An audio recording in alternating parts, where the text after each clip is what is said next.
Welcome back to another episode of the Reproductive Rebel podcast. This week, for any of you who've been around for a little while, is a little bit of a reboot. I had an amazing conversation in season 1 with Lindsay Yeager, who is a fertility awareness educator. And since we've been talking so much about birth control options lately, I thought this was an absolutely perfect time to bring back an awesome episode that talks about how you can look at your fertility from a non-hormonal perspective and not needing any interventions. So join me for this conversation with Lindsay. For some of you, it may be a refresher, but it's definitely one you won't want to miss.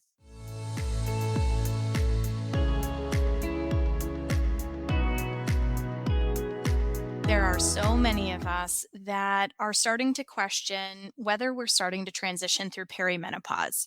Maybe we're seeing changes in our energy. Maybe we're seeing a little more heat at night than we used to. And if our partner pulls the covers up over our shoulder, we might be tempted to smother them with a pillow. Maybe you're feeling like your moods are all over the place and you're not sure why it's happening, or your cycles have changed in length from what you have come to see as a normal, predictable pattern. Whatever it is that's starting to make you question whether you are beginning your perimenopausal transition, I have the answers for you. Join me for Coming into Second Spring. I am offering this course live on September 20th from 6 to 8 p.m. Eastern Time. This course is designed to take you through your journey between the ages of 34 and 49 and teach you about what is going on in your body, what you can expect from your perimenopausal journey, how to know when you're actually in menopause and you've made your transition, and what you can do about any symptoms that may be cropping up that aren't working so well for you. There is a link in the bio, so be sure to join us for Coming into Second Spring and walk into your perimenopausal journey empowered.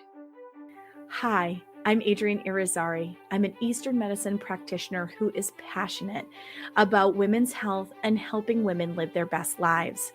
My goal is to put you in the driver's seat of your menstrual health, offering period solutions for a symptom-free life. Statements made in this program are for educational purposes only and not intended as a substitution for medical consultation or advice.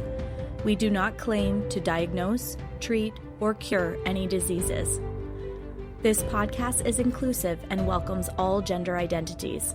The focus of the program is on biological function, and we will use the term women throughout, but it is referencing physiological and social challenges for biology, not identity.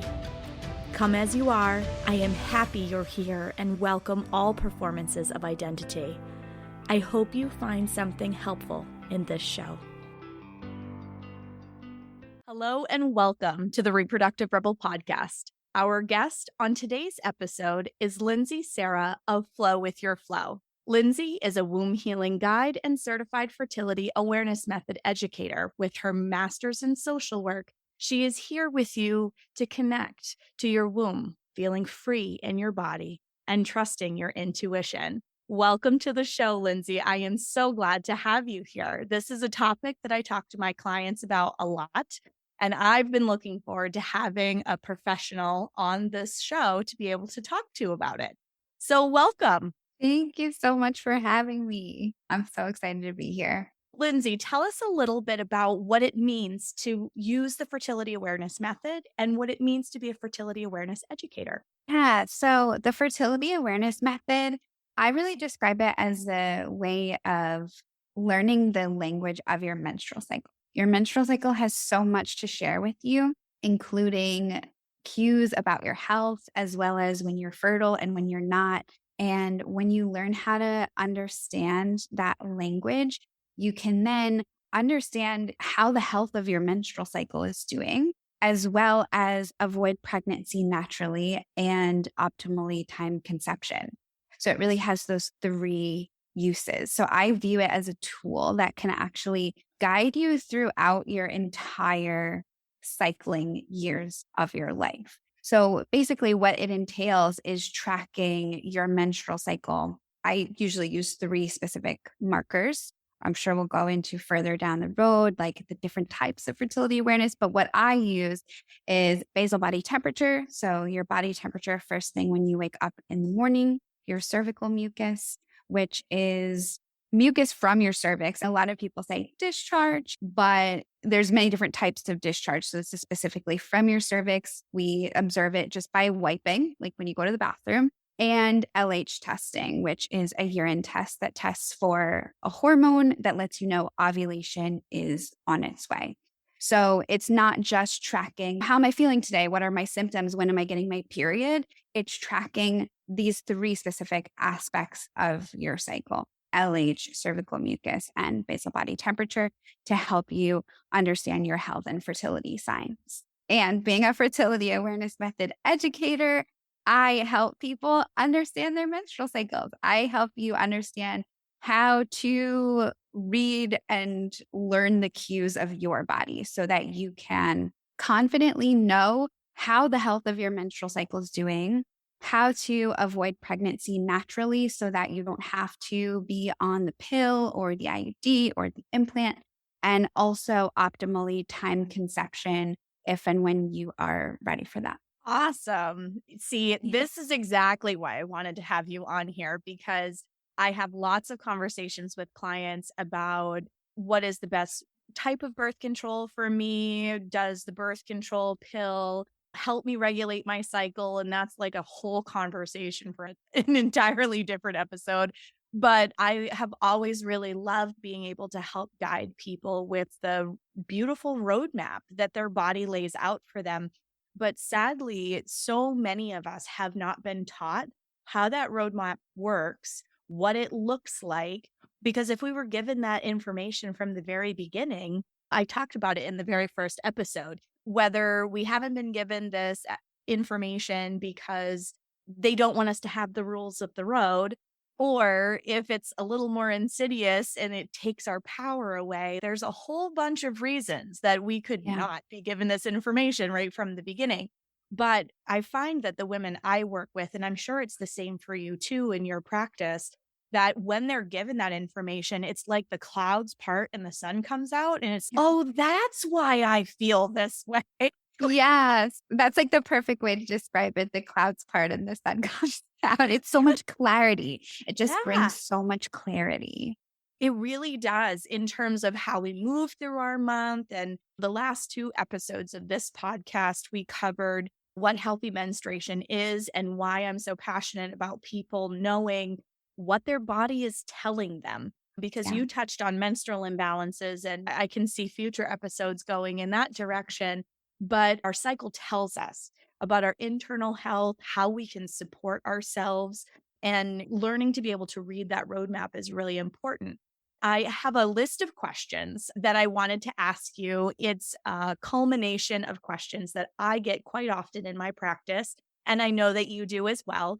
And I thought that if we went through those questions, it would be a really meaningful way to let people know what you're all about, what fertility awareness is all about, and what they have for options in terms of being able to monitor and track their cycle. So you had touched on in your intro that there were different ways of tracking a cycle. Can you elaborate on what those are? Yeah. So there are a few different ways of using fertility awareness. So the terms that you might see are symptothermal, symptohormonal, and hormonal only. So basically, when we're looking at the different methods, each method tracks a different biomarker or sign of your cycle. Okay. And some track more than one. So with the symptothermal method, we have that thermal in there, right? So we're tracking temperature and cervical mucus. With the symptohormonal method, we have that hormonal word in there. So we're tracking the hormone LH. We're testing for LH, which lets you know that ovulation is likely going to occur in 24 to 36 hours. And you're tracking cervical mucus. So with both of those methods, you are tracking cervical mucus, but then the second biomarker differs. To be honest, I don't know too much about the solely hormonal method, but there are methods where you are just testing for hormones throughout your cycle. Personally, I teach a combo of the symptothermal and symptohormonal method. So I use all three because why not? Like the more you can track, the more clarity you're going to have. So I teach temperature, cervical mucus, and LH testing and use the three of those together to really help you be able to pinpoint ovulation because it's all about pinpointing ovulation the best that you can. Because once you know when you're ovulating and what your fertile signs are, you can really gather so much info about your health, but also understand like when am I fertile and when can sex actually result in a pregnancy and when am I actually not fertile? Like when is the egg no longer here and when am I not fertile? So that's really what fertility awareness is all about. And that's so important because I've had women who've been trying for years to get pregnant come in the door. And because they hadn't been taught what those fertile markers look like, they had been completely missing their fertile window. And it took just like a couple of lifestyle changes and a change in their attempt schedule. We'll just call it that. And they were able to get pregnant without any issue. And they had like years of heartbreak and they had gone the Wow. Western route and looked for what's wrong with me because Mhm. that is a narrative that we carry with us as women because obviously we have to be the problem, which is not true. And I will cover that in another episode. But we internalize that narrative very much because our fertility markers are a sign of our femaleness or our femininity. It really takes a toll on the identity when conception doesn't happen in an expeditious way. So Right. I did want to ask you about the rhythm method. And that's something that a lot of people are familiar with the terminology, but they're not familiar exactly with how it works. How does Yeah. that fit into that hormonal and temperature structure you were outlining? So a lot of people I find confuse the rhythm method with fertility awareness. And they'll be like, the rhythm method isn't that effective. So fertility awareness then wouldn't be effective, right? But they're actually two different things. So with the rhythm method, you're basically looking at past cycles and you're seeing like, when did I bleed in a past cycle? So then when did I think I approximately ovulated in the past cycle? And then we're going to use that to predict future cycles. But our cycles are dynamic and changing. So we can't use what happened in the past to predict what's going to happen in the future because your ovaries are going to do what they want to do, right? It's not like, oh, I ovulated at this time past cycle. So I'm just going to keep doing that. There's so many things that impact our cycles and that impact when we're ovulating. So that's why it's really important to not use past cycle data to predict when you're going to be fertile in the future because yeah, it is going to be inaccurate a lot of the times. Whereas fertility awareness is about observing day by day. We're not looking at the past. We're looking at what's your body telling you today. What does your cervical mucus look like today? What's your temperature today? And then we use those signs. And that's really important too, because like you said, your stress level, for example, varies from one Yeah. month to another. Just that in and of itself can delay ovulation and change your parameters quite a bit. Sometimes it can Right. actually affect your cervical mucus, and you may not even ovulate if you've been really sick or Right. something of that nature. Thank you for outlining that. That was an excellent Of explanation course. because I find that people really do interchange the two in terms of their Yeah, vocabulary quite often. totally. So, one of the things that I have noticed stands in the way of people starting to adopt fertility awareness as a means of birth control is the fear of an Mm. unplanned pregnancy. So, how effective is fertility awareness as a means of birth control? Yeah. So this is something that comes up so much around my clients as well. Like I have so many clients who have come off birth control, but it took a while because there was so much fear around avoiding pregnancy. And then some people who are like, I really want to, but I still just can't do it because I am afraid I just can't get pregnant right now. The thing with fertility awareness is that it's actually really effective. If you're using the symptothermal method, there's a study on the symptothermal method by Petra Frank Herman, which shows that the symptothermal method is 99.4% effective with typical use, 99.6% effective with perfect use, 99.4% effective. That's extremely high. That's higher than the typical use rates of the pill and condoms. So this is extremely effective. The only things that you might see is if you're searching, you're like Googling, okay, I'm looking up the fertility awareness method. What's the effectiveness rate? A lot of the times you're going to see different fertility awareness methods grouped together, including the rhythm method. That'll often just be thrown in there. And so if you're looking at fertility awareness methods as a whole and there's an average taken, the less effective ones are going to draw down the more effective ones. So when you're looking at effectiveness rates, you want to look at the specific method that you're thinking of using. Is it symptothermal? Is it the rhythm method, which I don't recommend?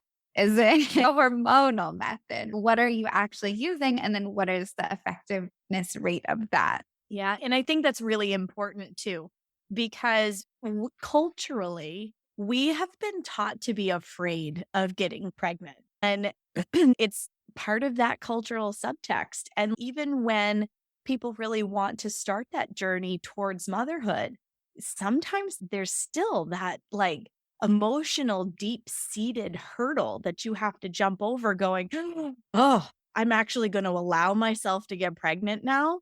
Not to mention this wild understanding that we have that you can get pregnant anytime. I know. Oh my God, I was just going to say that. You can get pregnant anytime, right? As soon as you get your period, like you can get pregnant anytime. No, you can. Because there's only actually 6 days of your cycle where if you had penis and vagina, unprotected sex, then it would actually result or could actually result in a pregnancy. 6 days. And now when you're tracking, you might have more fertile days than that. If you have cervical mucus that's more fertile, that lasts a bit longer. But the 6 days comes from the fact that sperm can live in fertile cervical mucus for up to 5 days. And then when you ovulate, the egg can live for 12 to 24 hours. So that's where we get that 6 days from. Anything outside of those 6 days, there's not a possibility of sex ending up in pregnancy. And even during that window, it's like not 100% chance. No, it's not. Correct me if I'm wrong, but it's 33%. Yeah, I thought it was around 30. Okay. Hey, we're going to say this part again because this is the part that tends to melt the minds of my clients is one, you cannot get pregnant all month. Okay. You can't. You just physically can't. Okay. 2, you only have a 33% chance of success if all of the parameters are optimal. And we're talking about healthy cervical mucus. We are talking about appropriate timing. We are talking about a partner that has optimal sperm count because that is a huge problem right now. Yeah, and it is. We can talk about that in a little bit. But if everything is optimal, you only have a 33% chance when you try. So if you know the roadmap that your body is giving you and you are taking care to watch as your body shifts through your hormone cycle throughout the course of the month, you know exactly when those 6 days are and when you can have penetrative sex with absolutely no worry whatsoever. And it is a huge mental hurdle for most of us because we are taught to think that we can get pregnant anytime and it's really easy to do. Now, granted, there are certain periods of our life we have the right types of cervical mucus and crypts and all these things. We have the right body structure in order to increase our chances because we have the right crypts, we have the right cervical mucus, we have more of that fertile cervical mucus.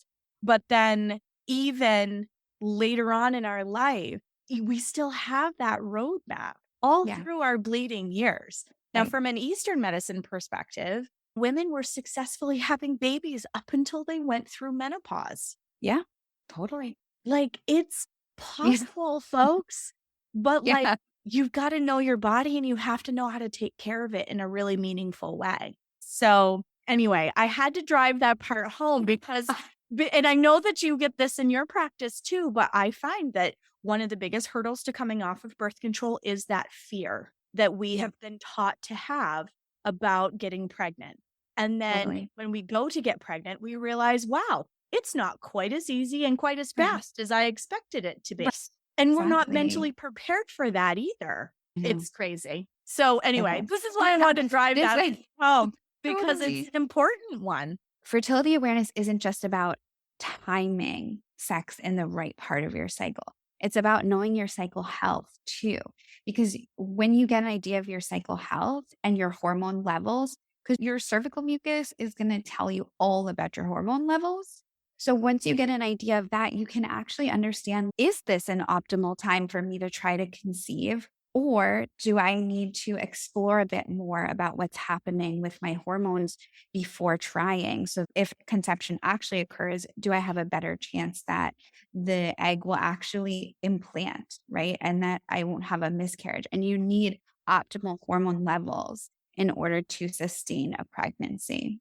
Absolutely. And so from an Eastern perspective, I'm going to take that same vocabulary Yeah. and we're looking at you having enough yin in your body for there to be enough cervical mucus.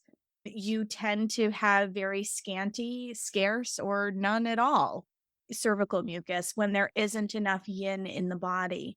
And that does affect how the rest of your hormones play out through the rest of the month. A lot of times you'll also see those signs show up, or you do see those signs also show up in the menstrual cycle when we're talking about the menstrual cycle health as well. So, if you decide that fertility awareness and emancipating yourself off of synthetic hormones feels like something that you might want to tackle, okay? Yeah. What kinds of things do you need to keep track of in order to track your cycle effectively? Yeah. Remember, there's different methods, but the way that I teach, you track your basal body temperature.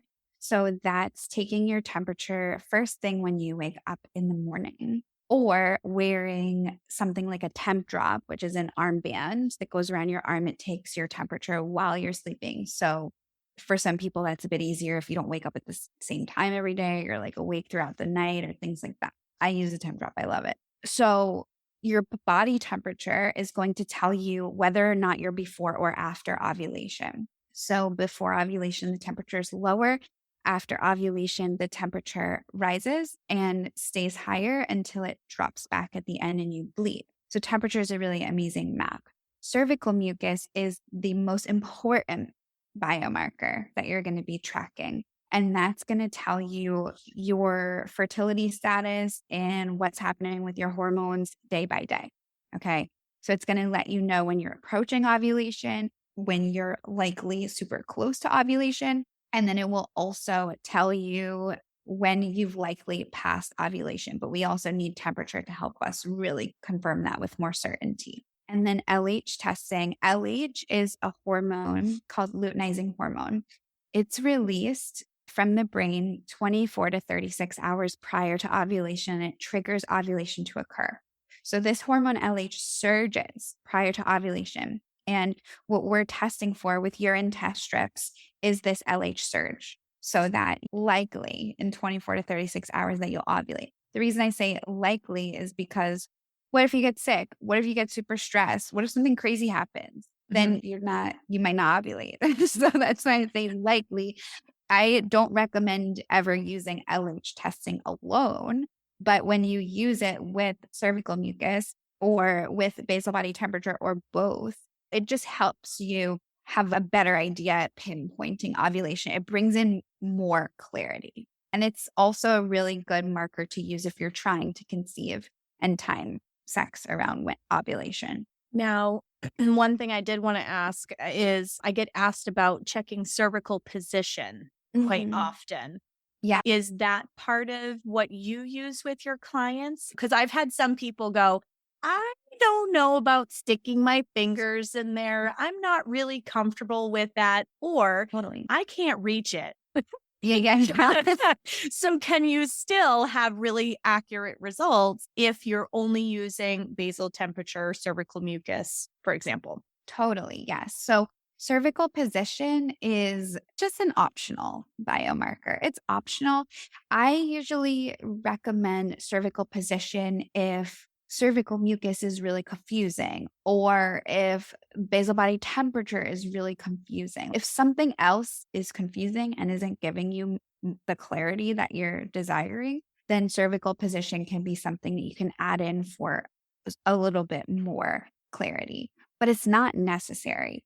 I personally have charted for 3.5 years, almost 4, crazy years, and I don't use cervical position. It's just never felt like something that I really wanted to do. And most of my clients also don't use cervical position.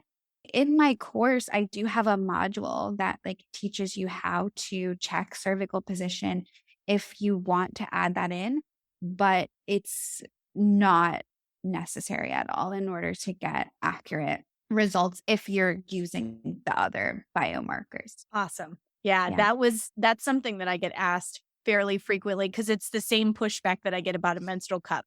Do I really have to stick my fingers in there? Because Yeah. there's some people that have a strong aversion to the idea. It's And like nice. even with that, with cervical mucus too, a lot of people think I don't want to check my cervical mucus because I don't want to put my finger in my vagina all day long either. But that's not what it is. So you so you're wiping, right? So you're just wiping and you're observing what is on the toilet paper. What did it feel like when I wiped? You're looking at sensation too. What did it feel like? And what do I see? Can I pick it up? If I can, I stretch it.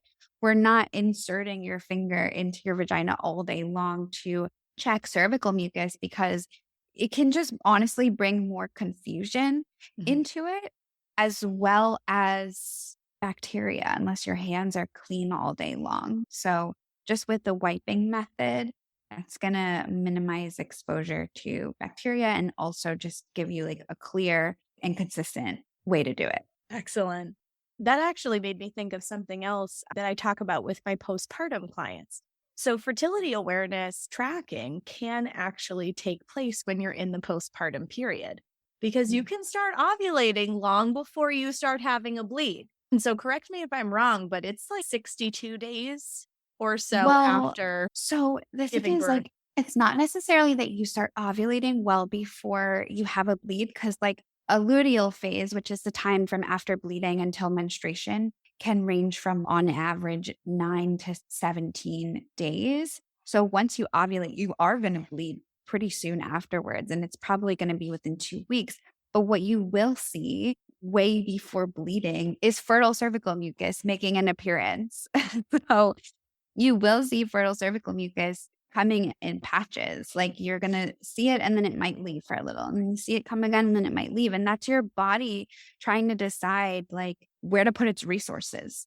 Do I want to ovulate right now or do I want to focus on healing when I'm postpartum and possibly producing milk for this new little human? So it's your body really trying to decide where to put its resources. And the recommendation for charting postpartum is if you are not solely breastfeeding or chest feeding, meaning no bottles, no pumping, no anything, just skin to skin. If you're doing anything besides skin to skin, you need to start charting 2 weeks postpartum. 2 weeks. Wow, that's even Yeah. earlier than I tell my Yeah. clients. Yikes. Yeah. I find that most of my clients don't really feel like they want to be intimate physically with their Right. partner before 4 to 6 weeks, Yeah. depending on how their birth went. But that's excellent information. See, I learned things today too. It's exactly Yeah. why I wanted you on this show. 2 weeks, and you start with the same toilet paper check that you do. Yeah. And honestly, if you know that you want to chart, I would even recommend learning how to chart before pregnancy because learning how to chart postpartum, it's doable. I Especially if you're working with an instructor, right? That would be like the most important thing. You're not just winging it. It's doable, but it's one of the most challenging times to learn because you're not going to have a consistent cycle pattern. There's going to be mucus and then none, and mucus and then none. And it helps to learn prior to pregnancy. And then just after you know how to use it, you get in the swing of it, you just restart tracking the same way right after pregnancy, or 2 weeks if you want to wait those 2 weeks. Now, does your basal temperature fluctuate quite a bit with nursing and things like that postpartum? And are you only looking at cervical mucus? You can also check basal body temperature. You might see some fluctuations, but you're not going to see that like pattern of shifting, because when you're looking for ovulation, you're looking for a shift up and then it stays up for quite some days before it drops again. So you're probably going to see a lot of temps that kind of go up, down, up, down, up, down, up, down. Yeah. Yeah. But no drastic highs and lows. To be honest, it could happen even when you are not in postpartum. You can have some drastic highs and lows. It's true. Yeah. I'll Yeah. look at temperature with some of my clients to get an idea of deficiency patterns, because you can see sawtooth patterns and things like that will give a good indication of what the underlying deficiency is and how I can Interesting. support a body and in which phase it needs more More support in. So that's how I use charting more than anything Yeah. with my clients, is as Totally. another piece of data to be able to guide our thinking in terms of if symptoms are a little gray on one side or the other in terms of it could be this or this. A lot of times the basal body temperature will tell the rest of the tale, so that I know where to focus effort, which is interesting. Cool. Yeah. Yeah. That's why I always tell, like, if I'm working with clients, I can teach you how to chart so that you know really confidently, like, how to chart. I can teach you how to understand what's happening with your hormones. But then if you want help implementing things for like help with your health, then you go to someone like you, right? Like an acupuncturist Yeah. or a naturopath or someone like that who can also read charts preferably. Yeah, and it's really important too, because there's a lot of valuable data in there. Yeah. So this actually dovetails really nicely with one client asked, do I need to track my cycle if I'm not trying to get pregnant? Yeah. So I have plenty of people who come to me who are like, I'm not trying to get pregnant right now, or I'm not avoiding pregnancy right now. I'm just chilling pretty much. Like I'm just chilling. Or maybe it's that they have a partner with a womb and there's no any risk of pregnancy or anything happening. Right. So the thing about charting is that it's a tool to guide you through all the parts of your reproductive years, including the in between parts, or even if there's no chance of pregnancy or you're not trying to conceive, anything like that, because it can give you really amazing information about your health. So the reason that I started charting was because I wanted to understand my hormone health, because I had really painful periods and my doctors really had nothing much to say about that. So They often don't. Not to bag on the Western model, but they often don't. They often are like, here is a pill, or we could do surgery. And those Yeah. are generally the two tools that they Exactly. have to offer. So knowing your body intimately is really important. Yeah. Like I used it. I used fertility awareness, not even as birth control, just to track my cycle and know my body for health reasons for at least a year before I started using it as birth control. And it was awesome. This is an awesome tool. It tells you so much about your body. It helps you really connect to yourself and become an incredible, informed, and empowered advocate for yourself and for your cycle health and fertility. I view it as like the foundation for healing my womb. This is my anchor into understanding my cycle health. I love that. That is such a beautiful way to look at it. And it's true. Like, I remember when I started learning about fertility awareness and how to use it as a tracking method. I got really angry. And my husband was like, "Are you going to rage at the computer the entire time you're learning about all of this?" And I said, "Yes, I am, because this is information that I should have had about my body years ago." Right. I had endometriosis, painful periods, irregular periods. Like, my period ran my life. Yeah. And I had to plan around it. I had pads stuck everywhere you could possibly imagine because I never knew when that thing was going to sneak up on me. And it Yeah. was just, never came in gently. It was always a flood when it started. Mm. So if you were caught unawares, whew. And so I first started tracking. And I remember that's exactly why at the beginning I used that the clouds parted and the sun came out analogy, because that's how it felt for me. Yeah. I felt, oh, I know when my period's coming because my temp would drop. And within 12 Exactly. hours, it's like I knew what the magic number was. Yeah. 97.2, man. I knew 12 hours later, my period was coming. And it was so helpful because I at that know. point, Oh my God. sometimes it started on day 18, sometimes it started on day 25, sometimes it started on day 32. And it was Mhm. just a guessing game from like about day 15 on which straw I drew that month. And so Exactly.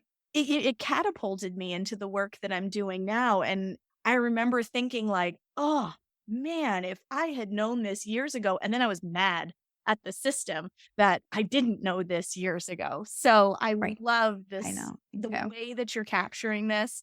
I love the work that you're doing because so many women could benefit from this and not feel like their cycle is running their life, like they're Right. in control of their life. Exactly. So that actually takes me to the next question that one of our people asked us, which is, if you have an irregular cycle, can you still use fertility awareness method? Yeah. Because we're not using the rhythm method. And not- Exactly. We're not looking at past data, because if you had looked at yeah. mine, it would have been a train wreck the entire way through. We would have never known when I was ovulating. Yeah, we're not looking at past cycle data to predict the future. We're just looking at is your body telling you that you're fertile today? And so from that, it doesn't matter if your cycle's irregular or the most regular ever. Like it doesn't matter because you're just looking at day to day. I love it. See, all these good reasons, ladies, that we may want to consider using this. Totally. So, one other piece that I hear from clients a lot is, I have white discharge all month long, so I can't tell when I'm fertile. From my perspective as a clinician, I see it as a sign of dampness. So, that means that there's an imbalance somewhere in their body that I need to support them with. Yeah. But does it make fertility awareness hard to track? Yeah. So I also agree with you that could be an imbalance in the body. So in a situation like this, I always would encourage someone to get extra support health wise, right? But you can still track with temperature, with LH testing, with cervical position too. So even using all of those biomarkers, you can still get a pretty good idea of if and when you're ovulating. And the other thing is, I would also ask the question of, are you on birth control? Because if you are on birth control, not the copper IUD, but anything hormonal, if you're on anything hormonal, it's going to thicken your cervical mucus and make it so that it stays the same all the time, besides bleeding, of course. But it's going to make it so it stays the same all the time. You're not going to observe changes in your cervical mucus. It's going to be somewhat thick or creamy or pasty all month long. And if you're on birth control, then I would say you don't have a risk of pregnancy anyways. There's nothing is 100% effective. You have protection there, but that could be what's actually causing your cervical mucus to look like that. Yeah, because it's disrupting your hormones. Hormonal birth control disrupts your hormone cycle throughout the course of the month. It Yeah. can affect your mood. It affects your cervical mucus. It changes your energetic flow through the month because it is a medication designed to interrupt a healthy hormone cycle in a body. And that disruption shows up in places just like this. Okay. I see clients that even when they're not on birth control, sometimes they can have white discharge pretty commonly throughout the course Mhm. of the month. And a lot of times I'll see that when they have too much dampness in their body, it'll show up in their tongue and things like that. And Ah. yeah, I do encourage them to use basal temperature tracking and Mhm. things like that to be able to. And when they're coming off of birth control, I think that's the other time Yeah, that I tend to see, and I'm not sure if it's your experience as well, but I tend to see lots of white discharge that kind of muddies the reading a little bit for people who are new to tracking, which is another reason why I encourage them to take their basal temperature, because that transition off of hormonal birth control, the longer you're on it, the longer you tend to have this weaning of symptom effect coming off of it, but that can change your results as well. totally. Yeah. That's interesting because what I've seen usually with people coming off birth control is dryness, like nose That or yep, and that can happen from yeah, stagnation. So the pill is yeah, really stagnating, not just the pill, any form of hormonal birth control, but I work with people most commonly that are coming off of a form of the pill or right. NuvaRing.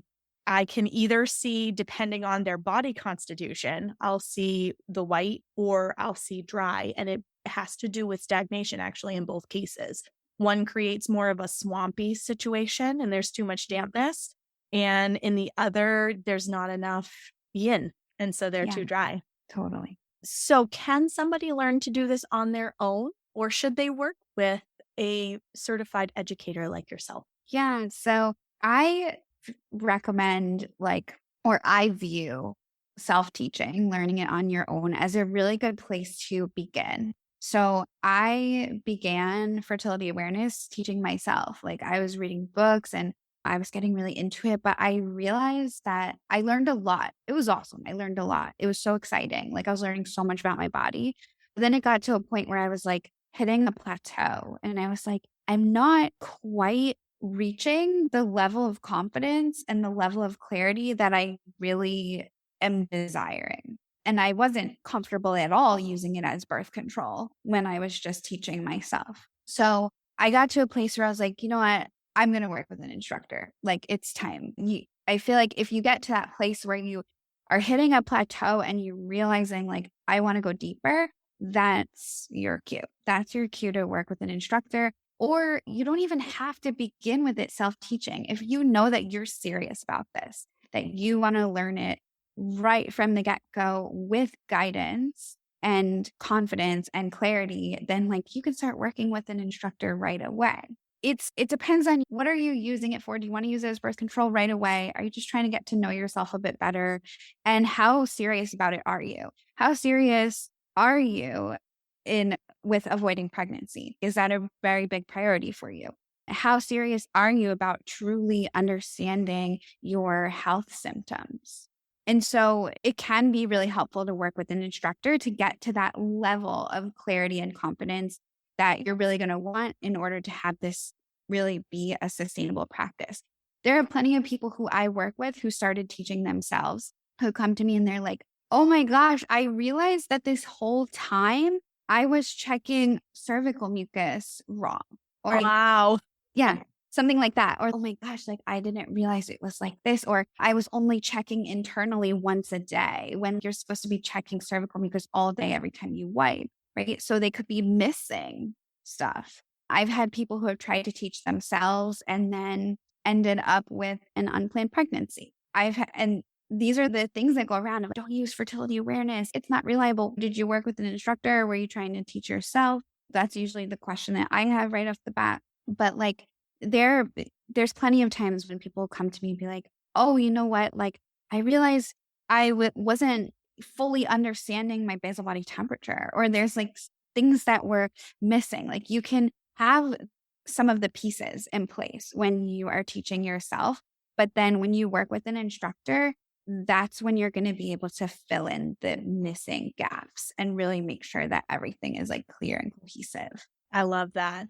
Yeah, I feel that if you can get a solid start with a practitioner, whether it's fertility awareness or any other modality. There's a lot of DIY information out there, but there's nothing like working with somebody who has put the time and education into specializing in a particular area to be able to give you the launch pad and the confidence to be able to do this accurately, because Exactly.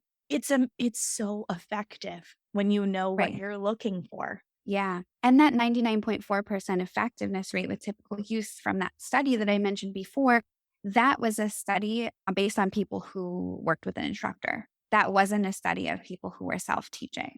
So we don't have statistics of effectiveness rates of people who are self teaching. I would imagine it's much lower, though, than that great 99.4 rate. I So, agree. Yeah, I agree. And that actually leads me to another question. And we were talking about the logistics earlier when you're using this as a viable means of birth control. One of my favorite questions is about tech. And you had mentioned the temp drop earlier, and I get asked about tech a lot. Is Daisy better than temp drop? And what about the natural cycles? They now yeah. have a thermometer that hooks into their tech, and Yeah. there's a whole bunch of them out there on the There's so market. many. So let's talk a little bit about thermometers and Mhm. what you would recommend in terms of success for anybody who might be interested in just starting to check out what this temperature thing is all about. And I do want to make sure to also catch the piece about, does your app tell you when you're fertile? I think we can Yes. put both of those things together. Me too.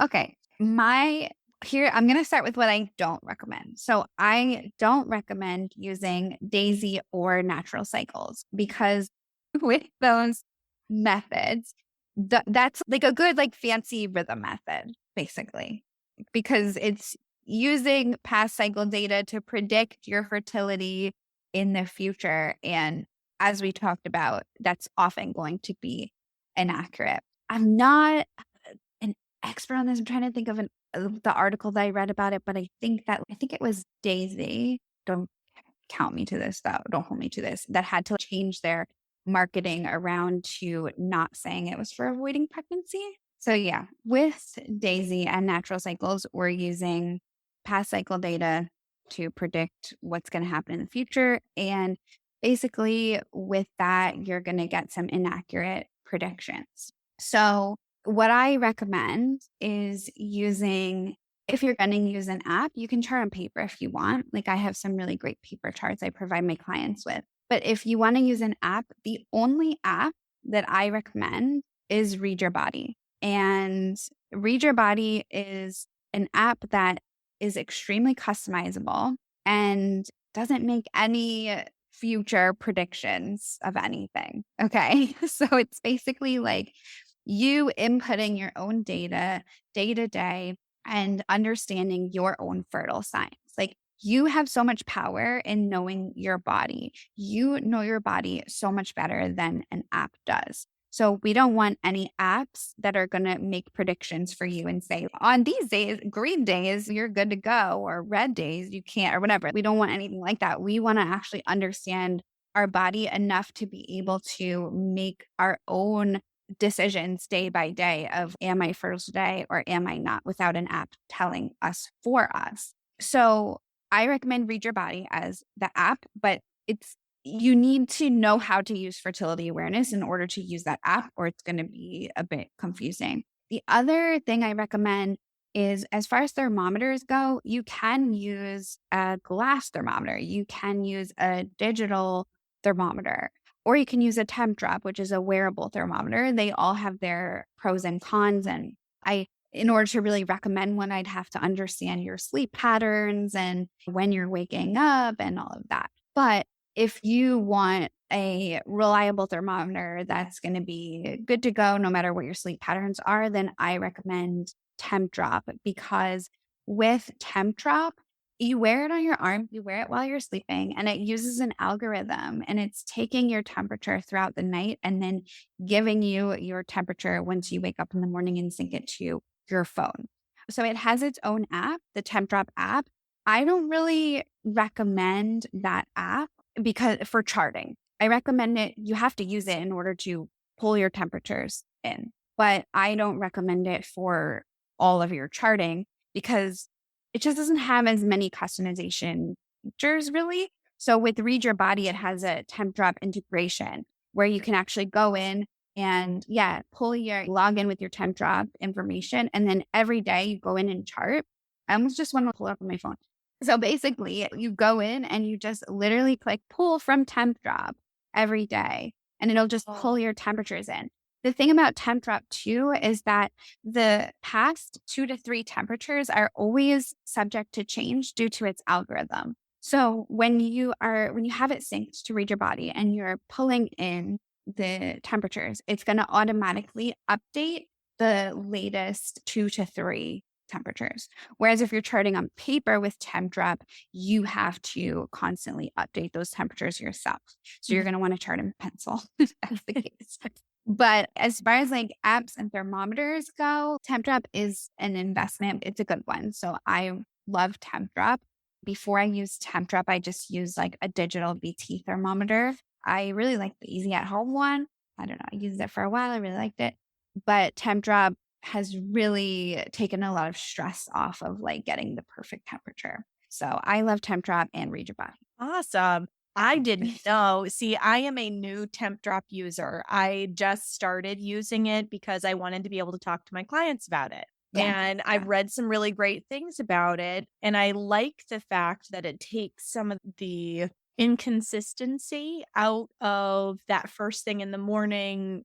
One, because of wake time, but two, if you put your thermometer on your nightstand and it's cold in your room and you need to warm it up before you stick it in your mouth in order to get a consistent temperature, but you have to pee really bad. Right. Like, that was the worst. That It's sucks. enough I to know. turn me off from doing it. So when I learned about temp drop, and I actually learned about temp drop through your feed, and we'll talk about how people can Nice. find Yeah. you. Yeah, sure. That I was like, oh, I've got to try that because it does. It takes a lot of that inconsistency out. And I like it so far, but I don't like the limitations of the app itself because you're spot on. Like, it doesn't record all of the things that you want to record. So I'm going to have to integrate that. You're going to have to send me that information and I'll put the app Yeah. information into the show notes so that anybody Totally. who may use temp drop can do that integration because I think that's Yeah. great. Totally. And I also have an affiliate link for temp drop where you can get 10% off. Awesome. So, Awesome. yeah. Yeah, definitely give me all of that information and I'll make sure Sounds to good. include it in the show notes.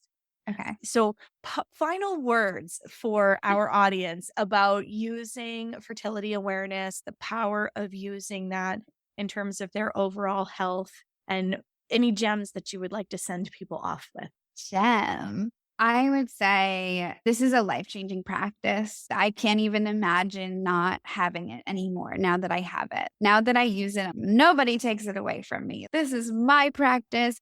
I love it. I'm learning so much about my body. It's guiding me throughout my entire reproductive years. It's just absolutely incredible. Like, it's going to be your anchor back into your womb every day because you're going to be connecting to your body every day. And there's so much power in that as well. And like the other thing is, if you're interested in learning fertility awareness, why wait? That's my other like gem of information is just start it. Just do it now because it's going to give you so much information about your health and you're going to be, it's not like you get to have a menstrual cycle forever. So the earlier you start it, the longer you get to use it, right? The more you get to get out of it, the longer you get to use it. So those would be my little gems of info. I love it. I love it. Thank you so much, Lindsay, for your time and your expertise. No problem. This is a topic that's near and dear to my heart for so many reasons, and you are a wealth of knowledge. So if people are looking to connect with you and maybe check out that course that you were talking about that has cervical position and a wealth of other information in it, how can people find you? Yeah, so you can find me on Instagram at Flow with Your Flow, also on TikTok now too. I just started TikTok. So you can find me in both places. My website is flowwithyourflow.com. I recommend if you want to reach out to me, the best place to reach out to me is on Instagram. So send me a DM. I'd love to just chat with you if you listen and you tune into this podcast and you want to reflect with me or ask any questions or just connect. Feel free to send me a DM on Instagram. And the course that I have is called Fearless Fertility Awareness because fear often holds us back. So It really does. I love that. thanks. So it's called Fearless Fertility Awareness. It's a self-paced course. It is so jam-packed and with juicy information of all the biomarkers. It teaches you how to chart your cycle for hormone health, like understanding your hormone health for avoiding pregnancy naturally, as well as optimally timing conception, making sure your hormones are in a good place for conception. And the thing about this course too is that it includes 1 month of free access to my Embodied Fertility membership, where you can get all your questions answered about fertility awareness. I used to teach fertility awareness in a group format, and I still might do that here and there. But I noticed that it's an ongoing practice, right? So it's what happens when the 6 weeks end or the 12 weeks end. Like you're continuing on using fertility awareness, but you don't have that consistent support anymore. So that's why I switched it to this way of offering it, where you can do it at your own pace, but you can still get my support with the Embodied Fertility membership. Like you get your first month free as being a part of the course, then you can stay as long as you want so that you can continue to get ongoing support. It's like having an instructor in your back pocket. You can ask me questions anytime. And we also have 1 live call a month. So that would be the best ways to work with me regarding fertility awareness. Awesome. Awesome. Thank you so much for sharing all of your wisdom with us today. I hope you guys go and check out that course. And there will be information about that and how to reach Lindsay in the show notes. So be sure to check those out. And thank you again for joining us for the Reproductive Rebel podcast. Thank you for joining me for another episode of Reproductive Rebel. Reproductive Rebel is recorded by certified peri-steam hydrotherapist, herbalist, sound healer, and Chinese nutritional therapist Adrienne Irizarry of Moon Essence LLC. If you are interested in setting up an appointment with Adrienne for one-on-one support, ordering from our store, or checking out our course offerings, visit our website at moonessence.life. Be sure to subscribe to our newsletter to get insider information on upcoming events and offerings. Join the conversation. Like us and follow Moon Essence Me on Instagram, Facebook, Twitter, or LinkedIn. Your voices make this program possible. Thank you all for your continued support.